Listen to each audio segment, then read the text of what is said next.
You're listening to The Jacob Valk Show. He's breaking down the latest and greatest in sports as only he can. Follow him on Twitter @RealJacobValk. Here he is, Jacob Valk. Hello,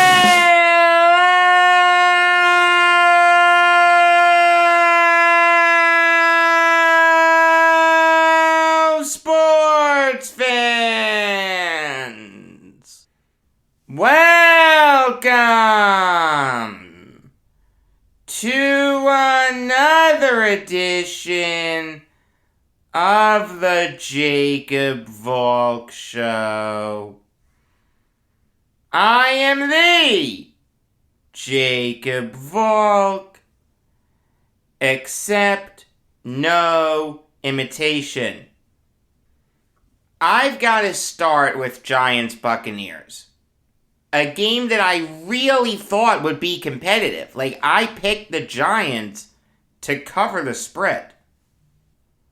Last year, the Buccaneers and Giants had a great Monday night game.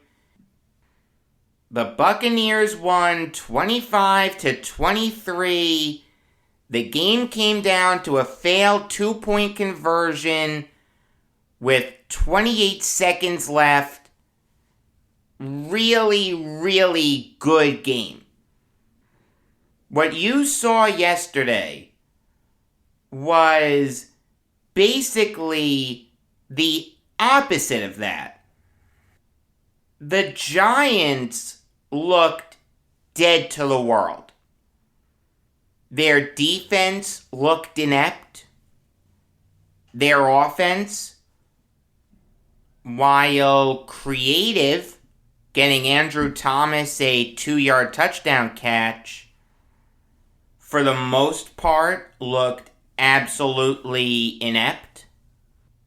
No Giant had more than 40 receiving yards.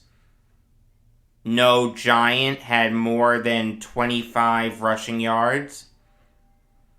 Daniel Jones threw 2 absolutely inexcusable interceptions. I mean, this was a game that you really expected the Giants to look competent in. You didn't expect them to win, but if you lose close, okay. But for Jones to look inept, for Jason Garrett to not look that good, for Joe Judge to look inept, for Patrick Graham to look inept, for Dave Gettleman to look inept, this was an embarrassing loss for the Giants. And even then, that sounds like the understatement of the year when I hear myself say it. Giants fans this year were promised progress. They were promised a step in the right direction.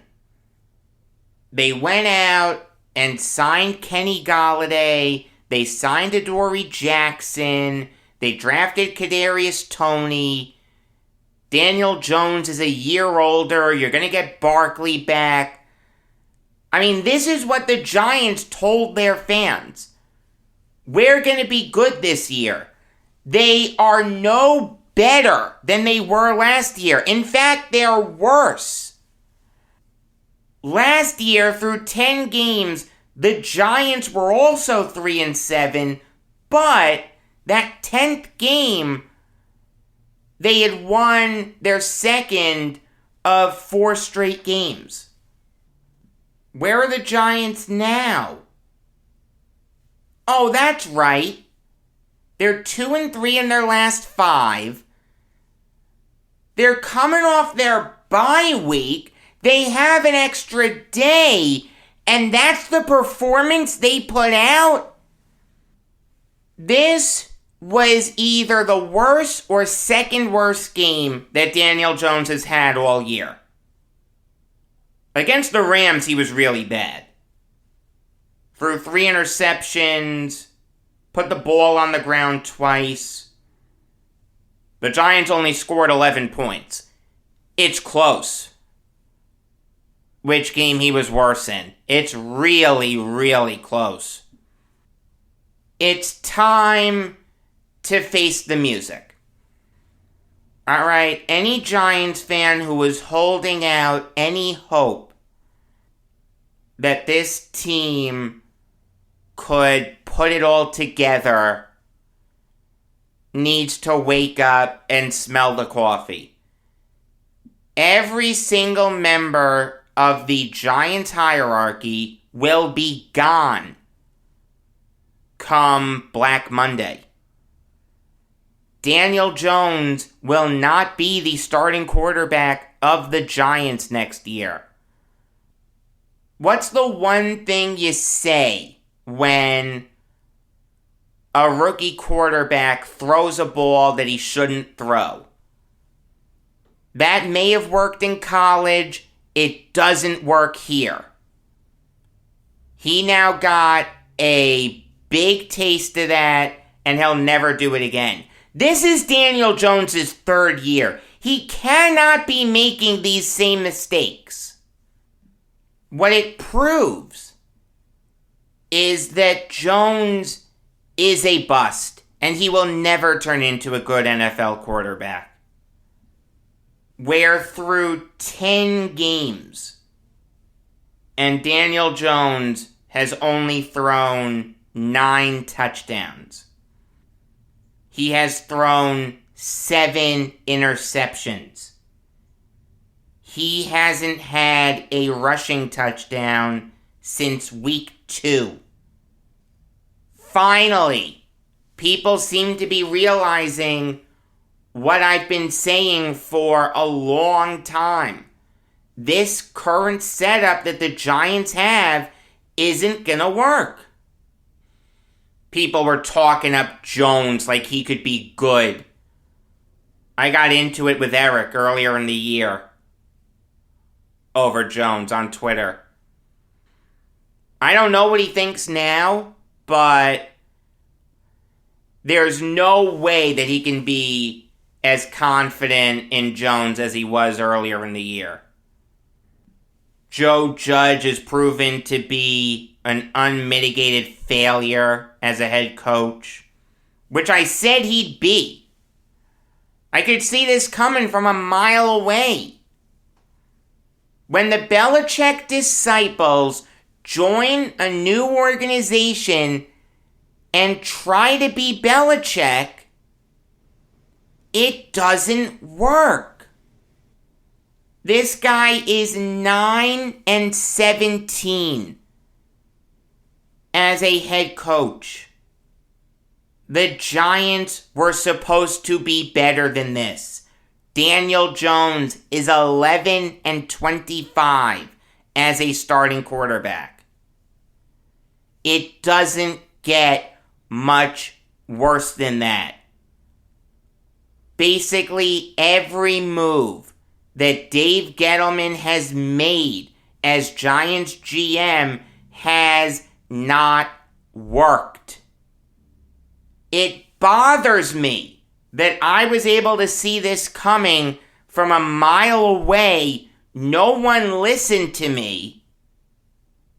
And now these people are coming around to the realization that this hierarchy is beyond useless.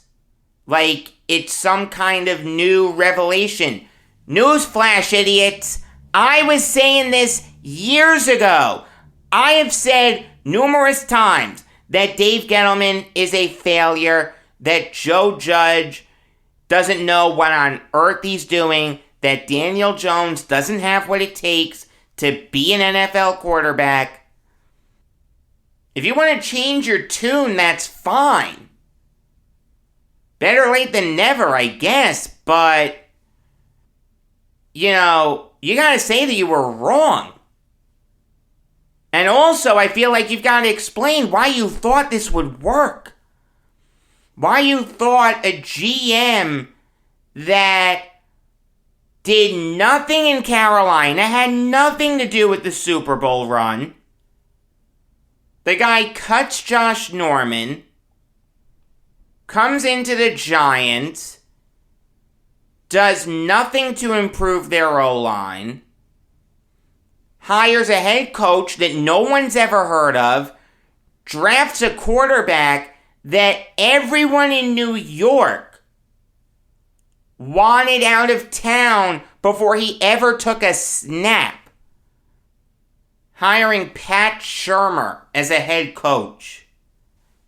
What on earth has Pat Shurmur shown that he's a head coach? What on earth did Daniel Jones do at Duke to warrant being the 6th overall pick?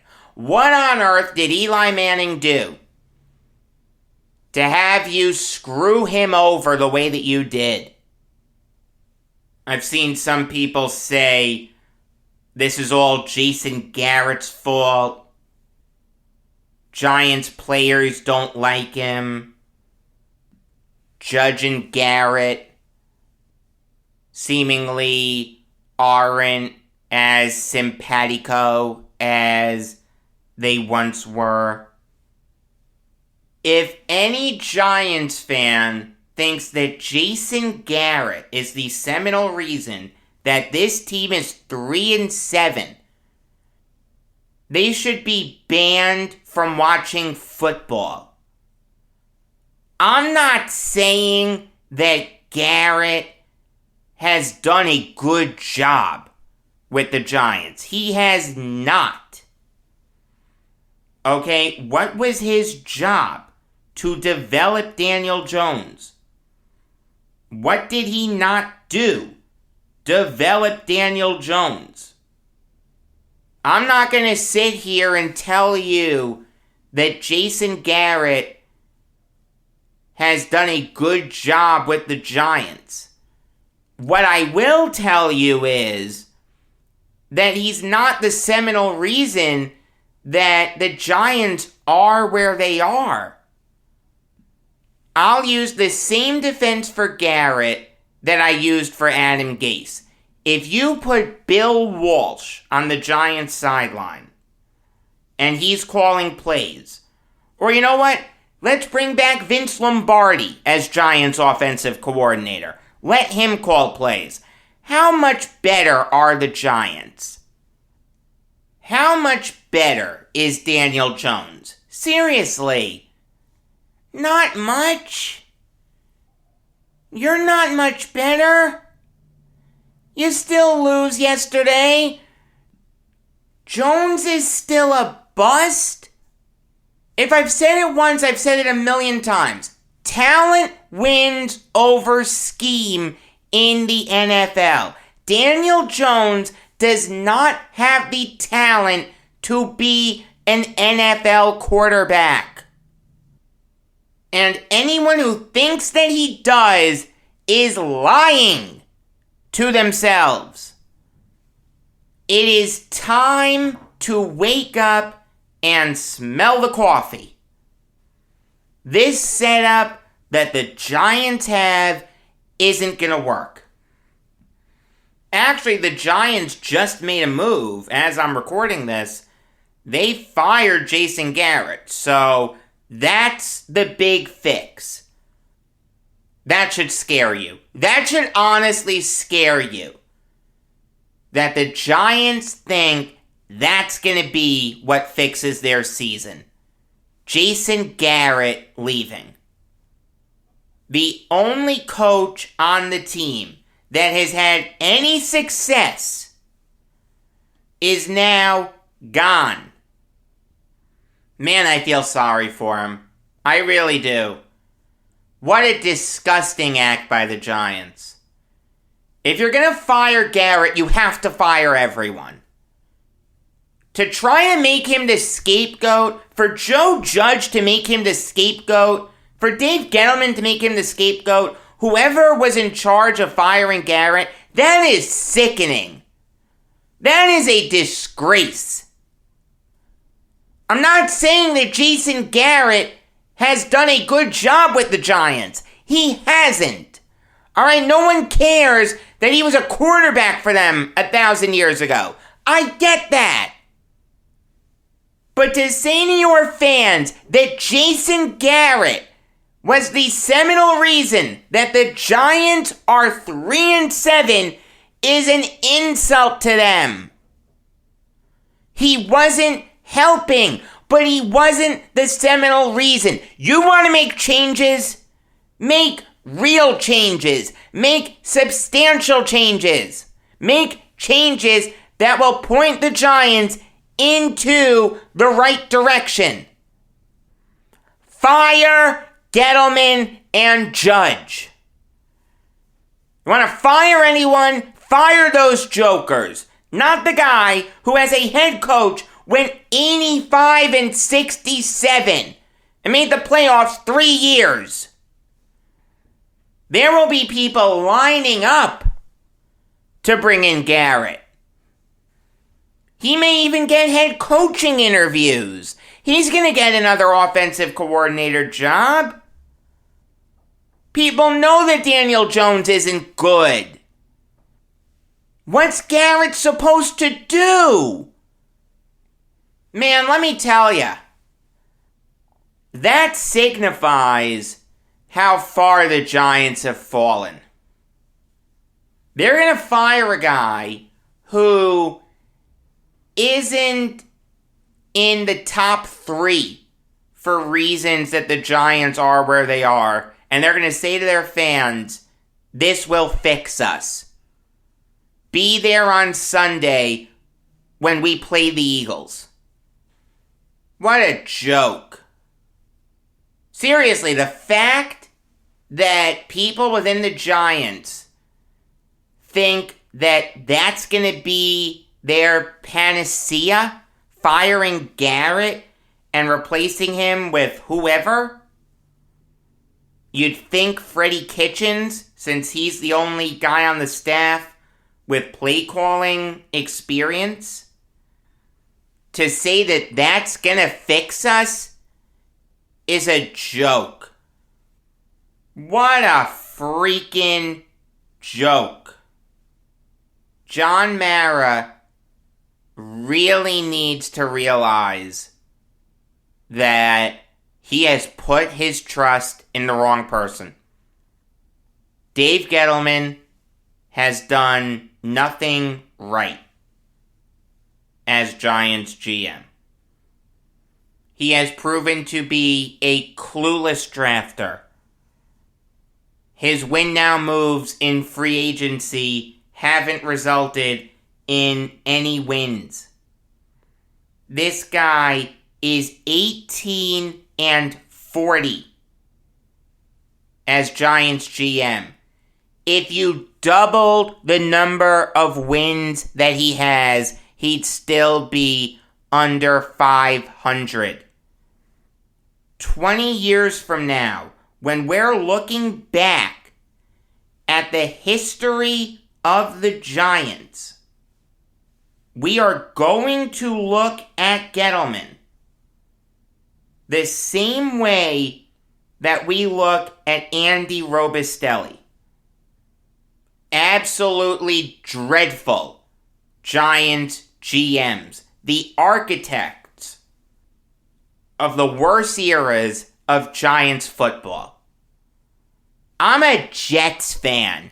I hate the Giants. You'd think I'd be happy? Boy, am I ticked off. New York football's a joke. The two teams, and don't give me the Bills, alright? They're not a New York team. I don't care. No one cares about upstate New York.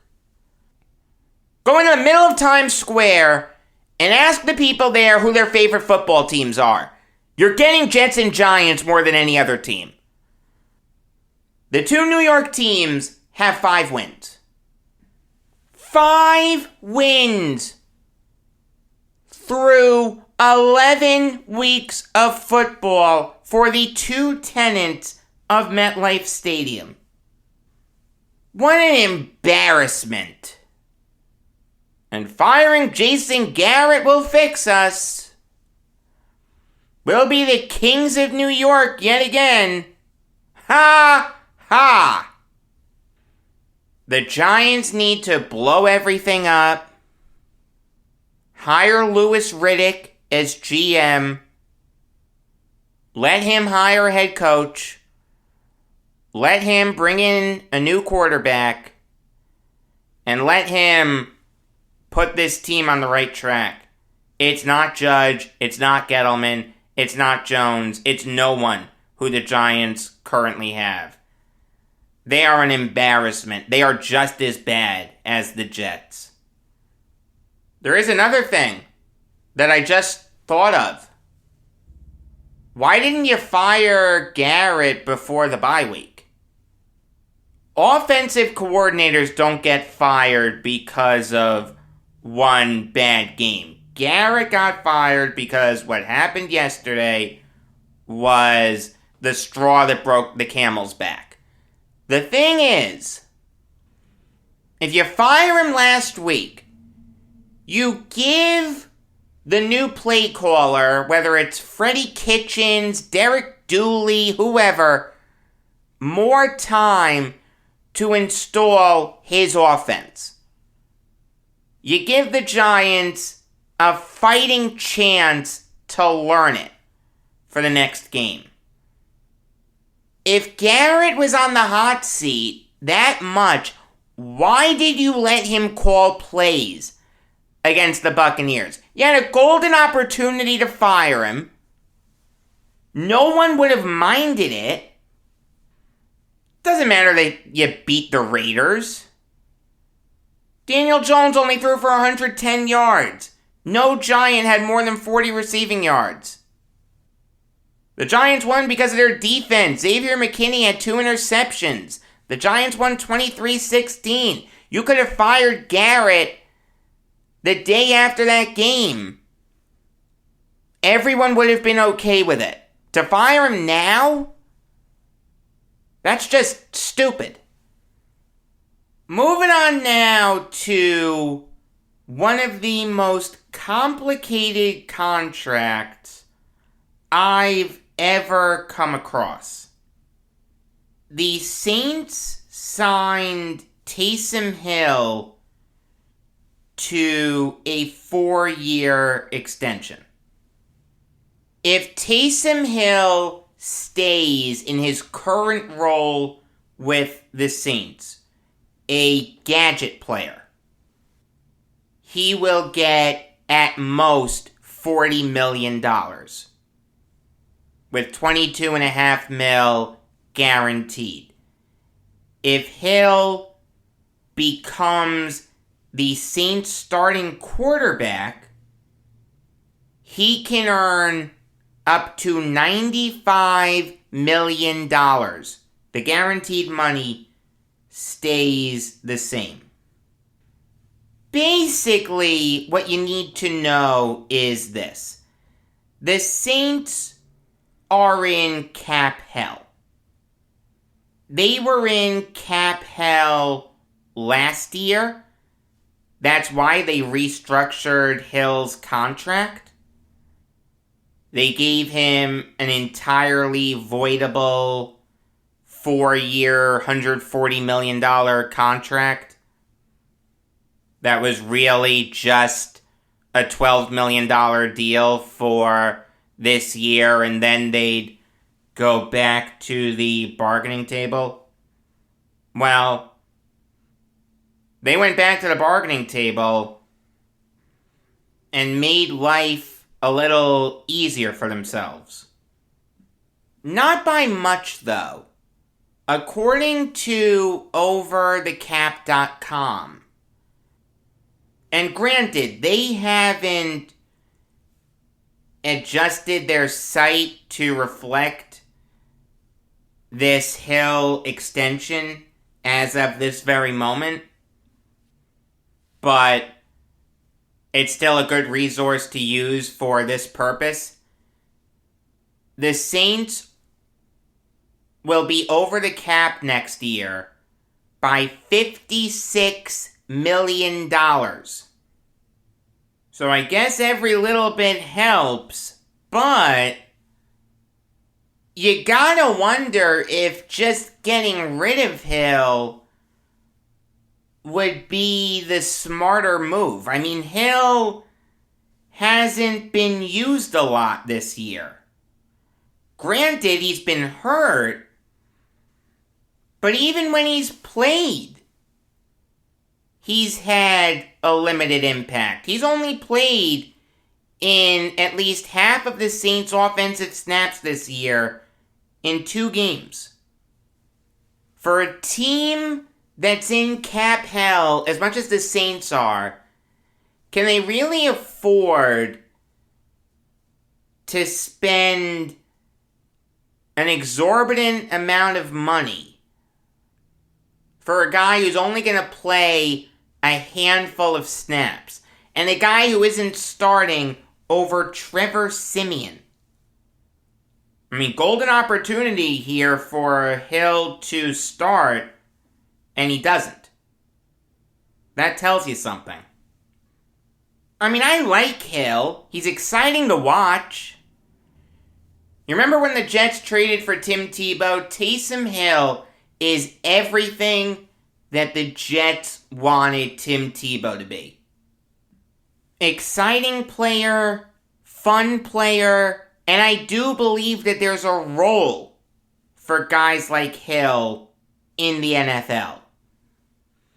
If your offense needs a spark, put in a guy like Hill. Or if you think that this down and distance would be the right time to bring in Hill, go for it. I have no problem with that. I have no problem with teams shaking things up on offense. Some teams do it too much. Some teams do it to the point where you just know it's not going to work. But when done correctly, it can be really effective. I just don't think the Saints have the luxury of keeping Hill around. If you don't believe in him as a quarterback, and it's clear that you don't, you started Winston and Siemian over him, why are you keeping him around? You don't have the luxury of being able to pay 2 quarterbacks. You're in cap hell. You watch. There are going to be cuts made in a few months that will leave you scratching your head. And then you'll say, oh yeah, the Saints are in a really bad place with the cap. Hey, wait a minute, why are they paying Taysom Hill that much? I'd rather get rid of Hill and keep this guy. Again, I like Hill. This is nothing against him. I just don't think this makes a ton of sense for the Saints, given where they are right now. Alright, now I'll give you some MLB Vault talk. And I'll start with the Tampa Bay Rays doling out some money. It's actually nice to see for a change. They signed Wander Franco to an 11-year deal worth $182 million. There is a team option for a 12th year worth $25 million. So that gets us to $207 million.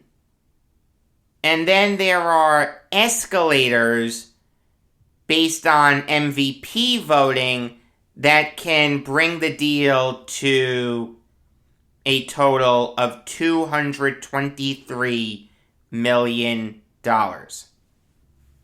To put this contract into perspective, and I'm not sure if this is exactly how it's going to break down, but the AAV on this contract is $16,545,454.55. This is a fantastic move. I remember when the Padres signed Fernando Tatis Jr. to his extension, I wasn't crazy about it because I thought it was too risky. I thought it was too much money. I don't feel that way about Franco. This contract is much less than Tatis's. Franco's 20. He'll be 21 by the start of this coming season. So the Rays will have him locked up until he's 33. You get him for basically all of his prime. I mean, this guy is going to be a stud. In 70 games last year, he hit .288 with 7 home runs and 39 RBIs. He finished 3rd in Rookie of the Year voting. I know it's 1 year, and I know we've seen one-year wonders in baseball. A lot. They look great, and then they flame out. I totally get that. I don't see Franco doing that. I see this guy being one of the best players in baseball for a really long time. I'm dreading the fact that the Yankees will have to face him for the next 11 or 12 years. And you've got to commend Stu Sternberg, a guy who doesn't put money into his team, is incredibly overrated as an owner. What's an owner's one job? To put money into the team and to give them long-term stability. No one knows where the Rays are going to play in 10 years, and Sternberg doesn't put any money into the team. Well, he's finally putting money into the team. And the thing is, this is a tradable contract if the Rays decide to go that route. Like in 5 years, if the Rays say, we really need to cut payroll and Franco needs to go, every team in baseball will be lining up to trade for this guy and to take his contract. If this guy were to hit free agency tomorrow, he would get exponentially more than this. A little over $16.5 million a year? Yes, please. I understand the risk. He could go the way of John Singleton or Scott Kingery. But I think this is going to shake out more like Ronald Acuna Jr. or Fernando Tatis Jr. This is an outstanding move by the Rays.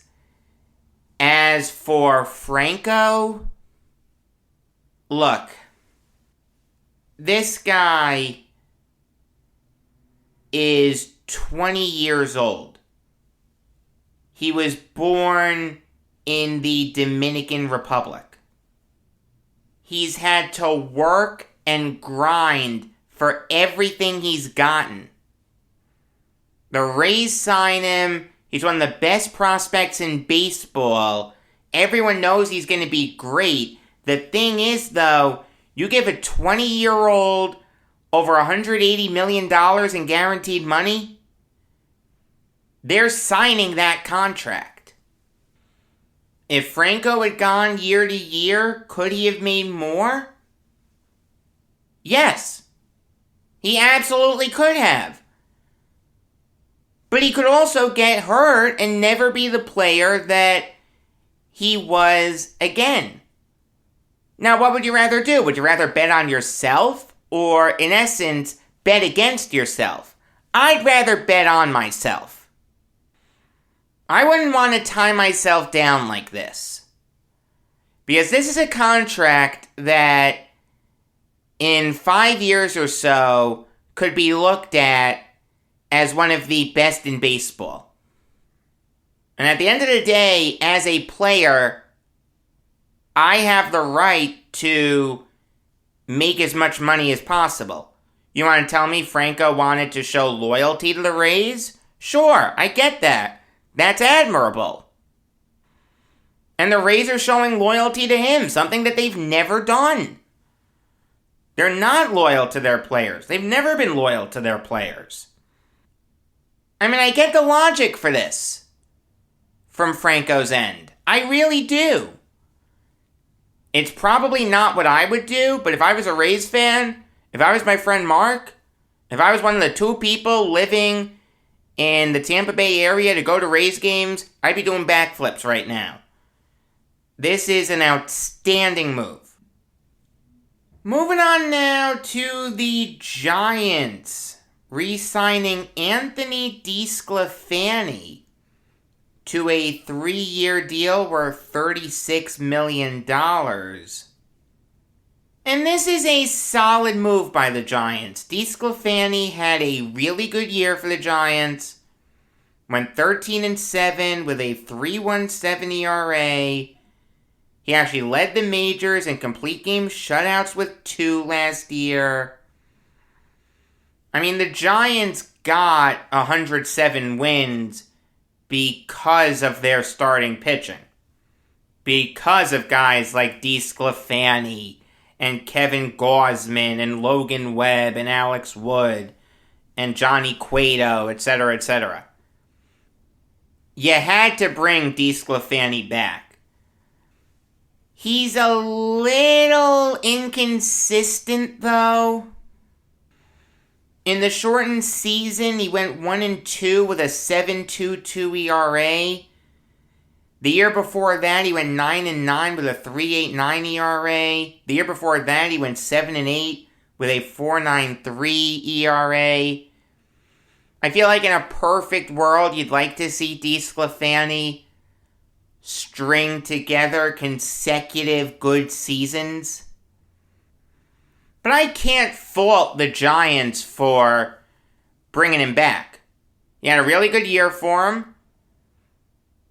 Big part of why they were successful. And $12 million per year for DeSclafani? That's fine. I'll give him that. You could have talked me into more. And 3 years is the perfect range. I have no issue with this move for the Giants. At the end of the day, if DeSclafani had been a free agent after a bad season like he was last year, he'd get a lesser deal, $6 million. Since he's coming off a good season, he gets $12 million per year. That's how free agency works. Like I said, in a perfect world, DeSclafani would string together consecutive good seasons. But there's no reason to think that he can't do that with the Giants. So, I like this move. It makes a ton of sense. Moving on now to the Angels, signing Aaron Loup to a 2-year deal worth $17 million. He's earning $7.5 million next year and the year after. There's a team option for 2024 worth $7.5 million. But it also has a $2 million buyout. So, minimum, Loup is getting 2 years, $17 million. Maximum, Loup is getting 3 years, $22.5 million. And this is a great move for the Angels. Aaron Loup is one of the better lefty relievers in all of baseball. he was one of the few bright spots that the Mets had. He went 6-0 with a .95 ERA. You don't want this guy closing? He's never done it before, and you gotta wonder how he'd deal with the pressure. But, boy, I'll tell you, this guy's a really good setup guy. He's one of the better setup guys in baseball. Incredibly underrated. And you look at the Angels' bullpen, they really have no lefty relievers.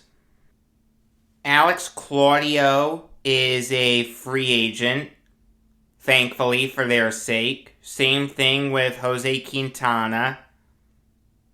Tony Watson falls into that same boat. He wasn't dreadful, but certainly didn't set the world on fire. Jose Quijada is okay, but he's not great. Sam Selman had a really bad year. The Angels needed to add a lefty reliever. They need to add more than one, but this is a good start. Great job in signing Loop. It's kind of interesting that they signed two former Mets. First Noah Syndergaard, then Aaron Loop. But you know what? You've got to commend Perry Manassian, the Angels GM, for recognizing the biggest weakness on his team: pitching.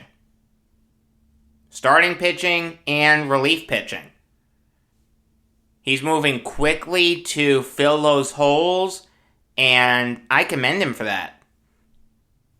There were two deaths that happened in the baseball world that I really want to talk about. The first is the death of Doug Jones, who died yesterday at the age of 64 from the coronavirus.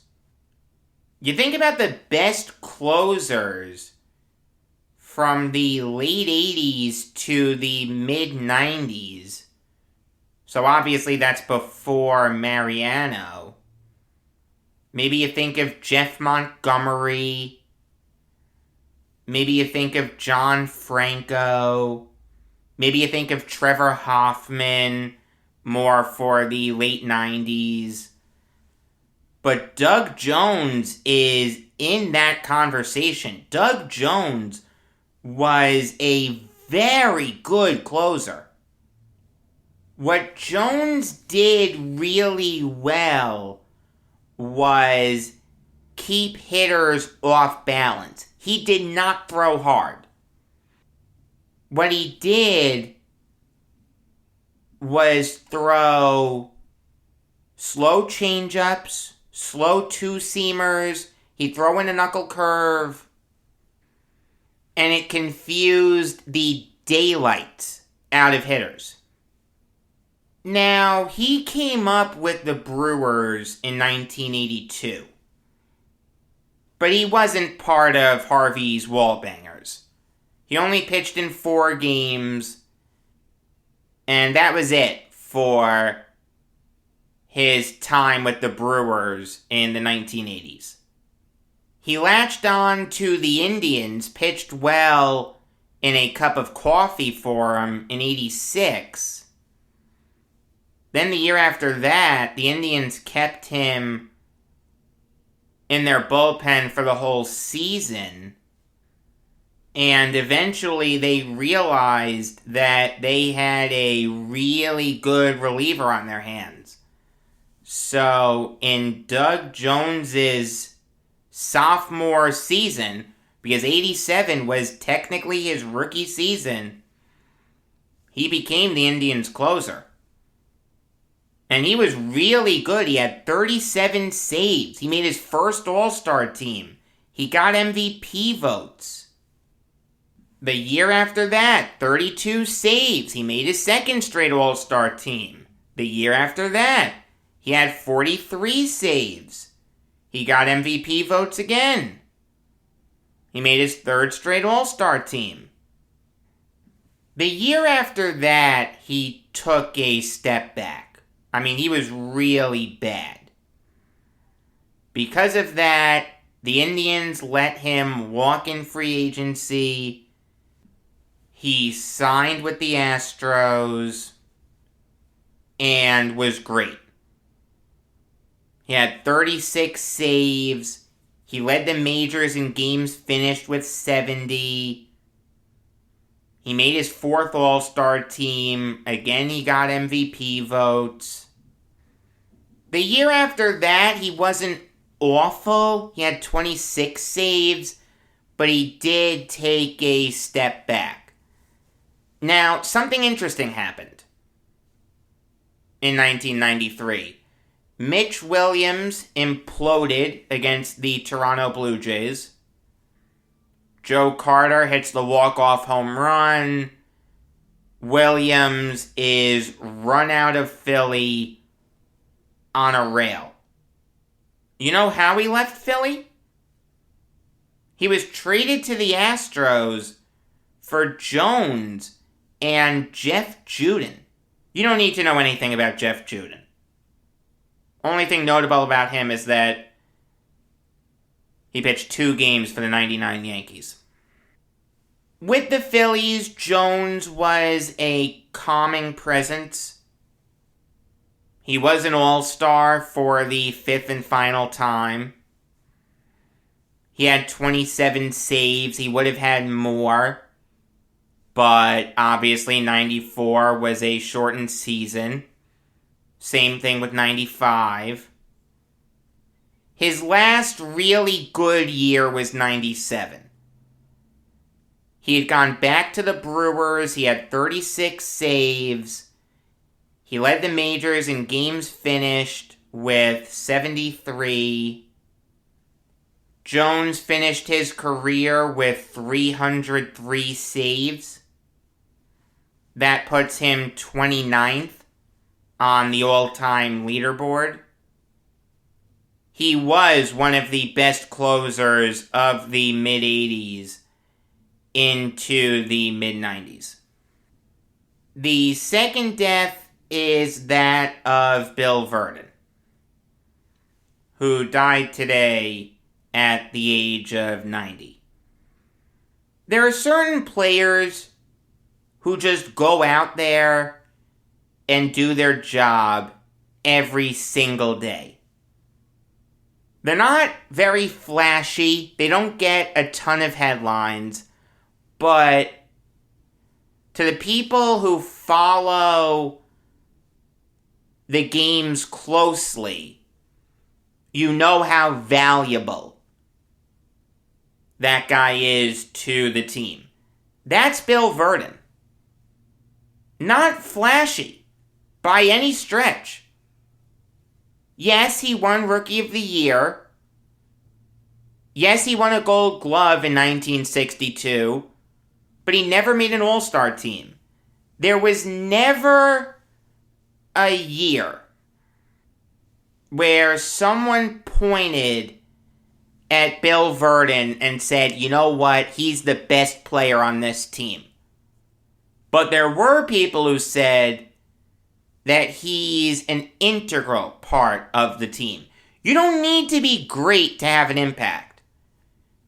If you're one of those guys who go out there and hit in the high 260s, play good defense, move runners over, and you just go out there and do your job, no one will dislike you. That was Bill Vernon. You don't need to be a star to be a good major leaguer. Vernon came up with the Cardinals in 55. Like I said, he won Rookie of the Year. He had 281 with 17 home runs and 68 RBIs. Then the year after that, Frank Lane took over as Cardinals GM. Frank Lane had a nickname. He was called the Trader. Not traitor like Benedict Arnold, traitor as in, I'm going to trade player X for player Y. In a trade that Lane would later regret, he traded Vernon to the Pirates for Bobby Del Greco and Dick Littlefield.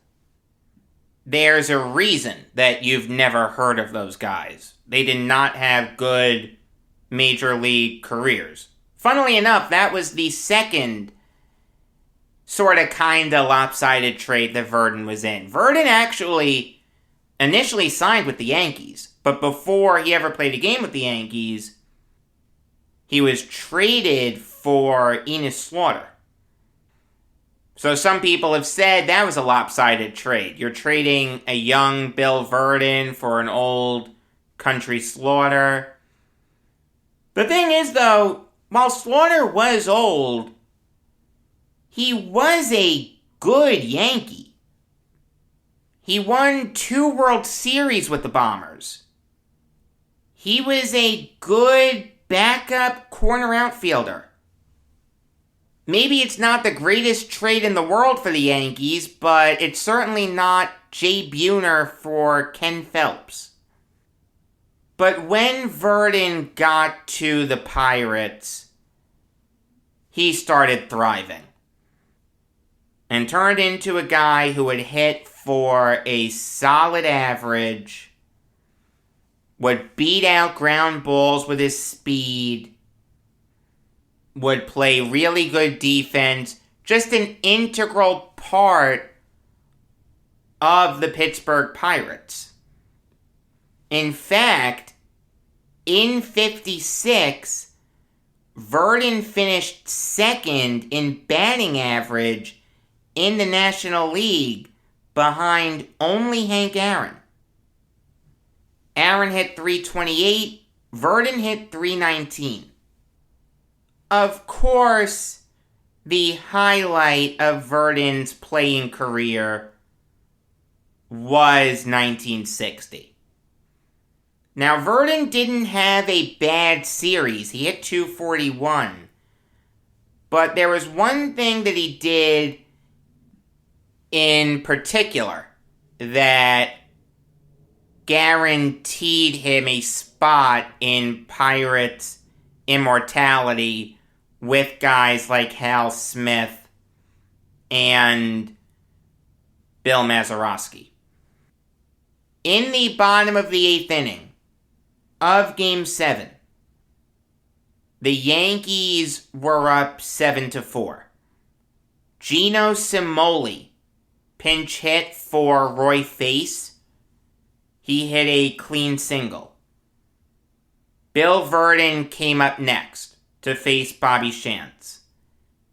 The second pitch that Vernon saw, he hit a laser that ended up hitting Tony Kubek in the throat. The ball just took a crazy bounce. Kubek couldn't react to it, and it hit Kubek in the throat. So instead of a tailor-made double play, the Pirates had first and second, nobody out. In fact, that ground ball by Vernon knocked Kubek out of the game. That's how serious it was. Joe DeMaestri came in as a defensive replacement. Then the next batter was Dick Grote. He hit an RBI single, which scored Cimoli. Jim Coates comes in. Bob Skinner hits a sac bunt.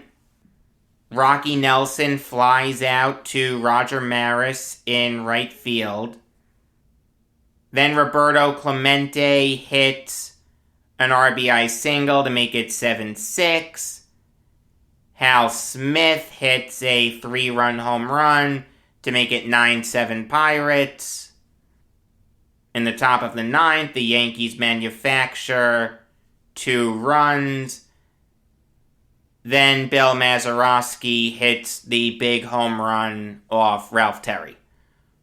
But make no mistake about it, what was really the catalyst for the Pirates winning that game and pulling off one of the biggest upsets in baseball history and sports history as a whole was the Vernon ground ball that ate up Kubek. If that ball bounces differently, maybe Kubek turns the double play, maybe Vernon beats it out, but regardless, that game may have ended differently. Now, people mostly remember Vernon for what he did as a manager. Vernon got his start in coaching in 1968. He had been a minor league manager. Then Larry Shepard brought him in. When Danny Murtaugh took over the second time, he kept Vernon as a coach. In 1971, the Pirates won the World Series, beat the Orioles in 7 games. Murtaugh stepped away from the Pirates because of health concerns. Vernon took over, led the Pirates to the NLCS. They just lost to the Reds in 5 games. Then, at the end of the 73 season, Murtaugh decided that he was ready to come back. Vernon was clashing with a lot of people. Doc Ellis, Richie Hebner, Steve Blass was imploding. The death of Roberto Clemente sent shockwaves through the team that Vernon just couldn't stop. So Vernon was fired, and Murtaugh took over again. Vernon then went to the Yankees in 74, but he almost didn't. No one remembers this.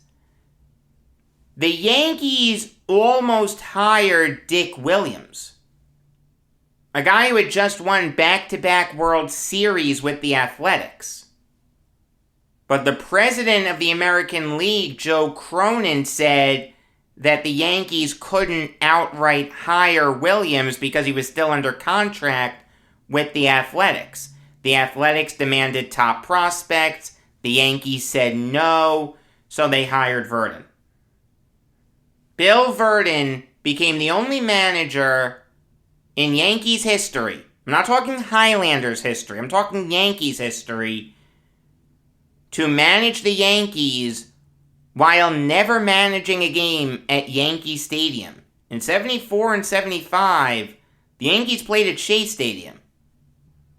Now, the Yankees were good in 74. They went 89 and 73. They finished 2 games behind the Orioles for the division lead.